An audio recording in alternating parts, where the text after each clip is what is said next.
Le 10h midi d'Echo FM. Reportage, invités, témoignages, interactivité, actualité locale. Vervins, Guise, Marle, Saint-Richaumont, Crécy-sur-Serre et régional. Du lundi au vendredi. Merci de continuer votre matinée avec Echo FM et on le dit depuis hier, interview exceptionnelle avec invité exceptionnel ce matin. Exactement, l'ancien président de la République est l'invité exceptionnel du 10h midi d'Echo FM puisqu'on célébrait ce 10 mai les 40 ans d'élection de François Mitterrand. Monsieur le président François Hollande, bonjour. Bonjour. Merci d'être avec nous. On va remonter à 1981. Vous avez 27 ans à cette époque. Quel regard, on va commencer directement dans le vif du sujet, quel regard portez-vous à ce moment-là sur l'arrivée de François Mitterrand au pouvoir, tout simplement? C'est un regard à la fois admiratif, parce qu'il a réussi ce que aucun n'avait fait avant lui, c'est-à-dire permettre à la gauche sous la Ve République de gagner, ce qu'il n'avait pas réussi non plus à faire lui-même, puisqu'il y avait échoué 2 fois. Et puis un regard aussi émouvant et inquiet. Émouvant parce que c'est un moment où on voit une partie du pays, une majorité éprouver une joie considérable, et inquiet parce que nul ne sait ce qui va se produire, c'est-à-dire il y a encore beaucoup d'inconnus. Est-ce que les marchés financiers vont être indulgents ou au contraire sévères immédiatement après l'élection de François Mitterrand? Il y a déjà une spéculation contre le franc. Est-ce que la transition entre Valéry Giscard d'Estaing et François Mitterrand va se faire sereinement? Et on sait que ça a été le cas, même s'il y a eu un certain nombre d'interrogations. Est-ce que François Mitterrand pourra avoir une majorité à l'Assemblée nationale? Bref, je suis ce soir-là à la fois rempli d'un sentiment de bonheur, puisque moi je suis un militant, je suis engagé, j'ai participé à la campagne de François Mitterrand, mais aussi déjà de responsable, parce que je sais ce qu'il peut se produire après, et ce qui peut se produire, c'est tout simplement l'exercice du pouvoir avec tout ce qu'il a pour nourrir une espérance, mais aussi pour quelquefois créer de la déception. On a revu cette semaine cette liesse populaire. Est-ce que vous avez partagé cette joie à ce moment-là? Que faisiez-vous ce soir même du 10 mai 1981? Je m'étais rendu dans la rue de Solferino pour être tout près du siège du Parti socialiste. J'avais même pu y accéder. J'avais à ce moment-là attendu 20 heures et vu le visage de François Mitterrand. C'était une somme de clameurs, de cris, de joie, de pleurs. Et puis avec Ségolène Royal, nous sommes allés aux places de la Bastille, et quand nous sommes arrivés, il a plu, ce qui d'ailleurs était une anticipation de 2012. Monsieur Hollande, qu'est-ce qu'on doit retenir pour les plus jeunes qui n'ont pas effectivement 40 ans? Si on devait rapidement résumer François Mitterrand en actes? C'est l'homme qui fait avancer le progrès social, puisque c'est à partir de son élection qu'il y a eu la réduction du temps de travail, qui s'est d'ailleurs poursuivie ensuite sous Lionel Jospin. Ça a été l'homme qui a pu faire accéder les plus usés de la vie, du travail, le droit à la retraite à 60 ans. Ça a été l'homme qui a permis qu'il y ait l'abolition de la peine de mort, et puis qui a modernisé le pays à travers la décentralisation. Aujourd'hui, on va voter pour des élections régionales et départementales dans quelques semaines. C'est François Mitterrand qui a fait que les régions ont eu des compétences nouvelles et ont surtout des exécutifs et un conseil élu au suffrage universel. De la même manière pour les départements, une décentralisation importante, pour les collectivités, la fin de la tutelle de l'État, et puis la libération des ondes. Si vous émettez aujourd'hui, c'est parce qu'il y a eu la fin du monopole de la télévision et de la radio. Oui, effectivement, grand moment pour effectivement les radios. Vous, François Hollande, quel regard portez-vous? Êtes-vous nostalgique de ces années-là? Non, je ne suis pas nostalgique. C'était bien sûr des moments de très grande joie pour ceux qui attendaient une alternance en France. Elle ne s'était pas produite depuis 1958, mais depuis, il y a eu une succession d'alternances. Donc le fait que la gauche ait gouverné est devenu banal, même si en ce moment on pourrait douter de sa capacité à redevenir une force de gouvernement, de pouvoir. mais je suis pas nostalgique parce que c'était une période 1980 de crise économique très lourde. Le chômage commençait à prendre une progression très inquiétante. Le pouvoir d'achat des Français n'était pas du tout ce qu'on est en droit d'attendre aujourd'hui dans une société moderne.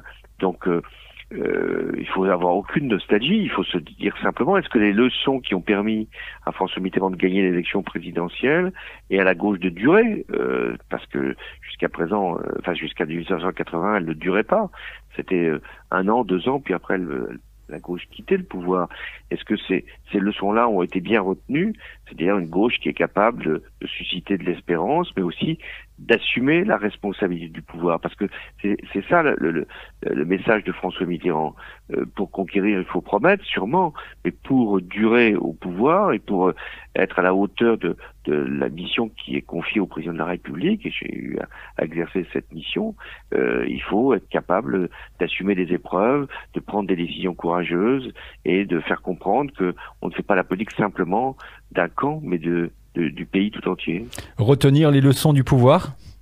Oui, retenir les leçons du pouvoir, elles sont belles, parce que quand on transforme un pays, quand on apporte des libertés nouvelles, quand on crée des droits, quand on améliore la situation des plus fragiles, quand on redistribue différemment les richesses, quand on préserve la planète, bon, c'est quand même une tâche démocratique tout à fait remarquable, mais c'est aussi une tâche ingrate, hein. Il faut être capable d'assumer sa part d'impopularité, de ne pas toujours pouvoir satisfaire toutes les revendications, de faire des choix, et notamment Mitterrand en avait fait un sur l'Europe qui ont des conséquences considérables sur notre propre vie économique, y compris sur notre propre monnaie, puisque c'est Mitterrand qui a lancé l'idée de la monnaie unique. Donc à partir de là, c'est ça l'exercice du pouvoir. Et alors c'est facile de rester dans l'opposition, on peut même y rester très longtemps, mais si on ne prend pas un moment les conditions pour arriver au pouvoir, faire un grand parti, une grande force politique avec un programme présenté devant les Français, mais une personne pour l'incarner, eh bien on est simplement dans la protestation, dans la contestation, mais c'est d'autres qui gouvernent.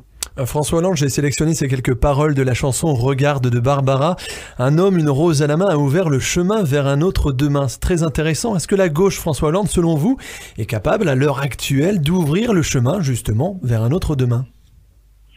C'est son devoir, parce que on peut se dire que d'autres forces politiques n'ont pas nécessairement à promettre des lendemains qui chantent différemment. Elles sont simplement dans la conservation ou dans la modération, d'autres sont dans la régression ou dans des solutions autoritaires. La gauche, elle a une responsabilité plus grande, elle doit montrer qu'il y a toujours une possibilité pour agir, pour avancer, pour changer le monde. Alors c'est souvent prétentieux et ça revient comme un boomerang quand on n'est pas nécessairement au rendez-vous. Mais après une crise comme on vient de la traverser, une crise pandémique et qui va devenir aussi une crise économique, il faut être capable de montrer que demain peut être meilleur. D'abord sur le plan de la santé, sur le plan de l'éducation qui a beaucoup souffert dans ces derniers mois, et puis également sur le plan de la gestion de la planète, c'est-à-dire de sa préservation, et ça je crois que c'est une des missions que la gauche doit absolument accomplir, parce qu'elle doit regarder un temps long, elle n'est pas simplement pour gérer l'immédiat, elle est pour préparer la France, l'Europe, j'espère demain le monde, mais le monde à maîtriser sa consommation d'énergie, à changer son mode de vie, à être capable d'être plus intelligent, plus innovant pour ne pas gaspiller les ressources. François Mitterrand a incarné la gauche. Qui incarne selon vous aujourd'hui la gauche, Monsieur Hollande? D'abord, après Mitterrand, oui, d'autres ont incarné la gauche. Vous l'avez incarné dans l'opposition, voilà. Ségolène Royal à un moment dans la campagne de 2007. Moi, je l'ai incarné, je l'ai fait gagner la gauche en 2012.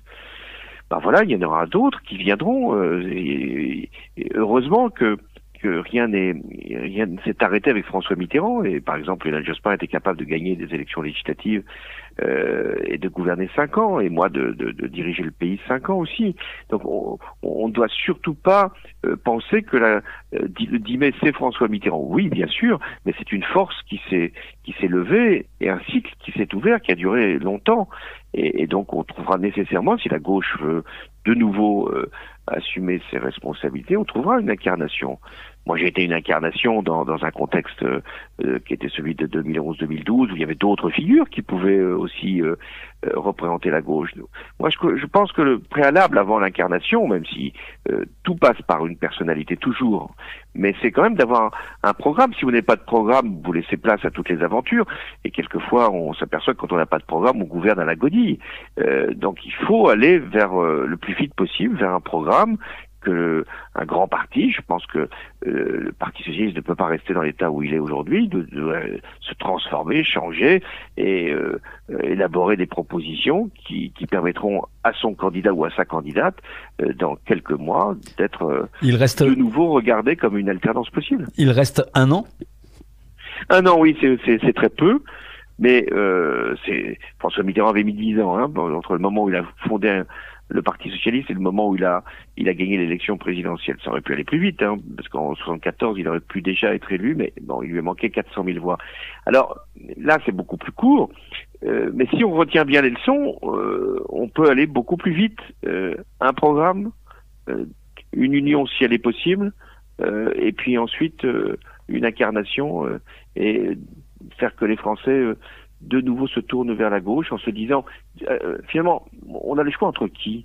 Entre l'extrême droite dont on sait que elle mettrait la France à côté de l'Europe et du monde, entre la droite dont on sait que aujourd'hui elle défend bien sûr des propositions qu'il faut entendre sur la sécurité et l'ordre, et nous avons fait nous au gouvernement ce qu'il fallait par rapport à cette exigence, mais dont on ne voit pas le projet, sauf à réduire les impôts des plus favorisés, à réduire la dépense publique, alors que nous avons besoin en ce moment d'une relance.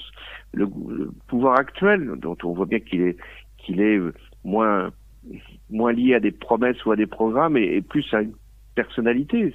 La politique ne peut pas se réduire à une personnalité. L'écologie, nous sommes tous conscients de l'urgence écologique, mais elle n'est pas aujourd'hui un programme cohérent. Et quant à l'extrémisme de Mélenchon, on voit bien qu'il ne peut pas être majoritaire en France. Donc c'est forcément vers le mouvement de la gauche réformiste, responsable, le gouvernement, qu'il faut se tourner pour lui permettre de donner une offre politique qui permette d'avoir des choix. Une dernière question, monsieur Hollande. Qu'est-ce qui, aujourd'hui, vous choque dans l'actualité de ce pays? Il y a les attentats, on a ces policiers qui ont été assassinés. Il y a tellement de choses. Qu'est-ce qui vous indigne le plus aujourd'hui? Ce qui m'indigne, c'est bien sûr la violence qui se manifeste à l'égard d'un policier qui faisait son travail, et 2 jeunes de 19 et 20 ans. Je ne sais pas exactement quelle est leur part dans cet assassinat odieux, mais on voit bien qu'il y a un recours à la violence qui ne peut pas être lié à quelque trafic que ce soit, qui n'est même plus explicable par des gestes rationnels. Et donc c'est cette violence-là, en plus de la violence terroriste. Donc nous avons une société qui, si on ne retrouve pas de la cohésion, si on ne retrouve pas de la rigueur, si on ne retrouve pas du respect, c'est dans les valeurs de la République, on peut avoir une société qui se délite et qui devient de plus en plus violente entre les uns et les autres. Donc voilà, moi je pense que c'est l'urgence première. Ensuite, ce qui me choque, c'est de voir les inégalités se creuser comme elles se sont creusées pendant la période de la pandémie, où les riches sont devenus encore plus riches, on contrôlait encore plus de richesses et on gagnait encore en influence, voire en propriété de grandes entreprises. Donc il y a nécessité, là aussi au niveau mondial, mais aussi au niveau européen et national, à réduire ces inégalités, si on veut, là aussi, garder de la cohésion. Moi, mon obsession, si vous voulez, dans cette période que nous traversons, c'est comment peut-on rester unis et avoir des objectifs communs. Sinon, notre société, pas simplement la nôtre, on a vu ce que ça représentait aux États-Unis, Oui. risque de se disloquer et de se dégrader. Monsieur Hollande, on va tout simplement vous remercier d'avoir accepté c'est moi. notre invitation dans un agenda qu'on s'est chargé. Forcément, merci beaucoup. Merci à vous. À Merci, bientôt. bonne journée, au revoir. Le 10h midi d'Eco FM. Reportage, invités, témoignages, interactivité, actualité locale. Fourmis, Hirson, Lan, Le Nouvion-en-Thiérache, La Capelle et régionale. Du lundi au vendredi.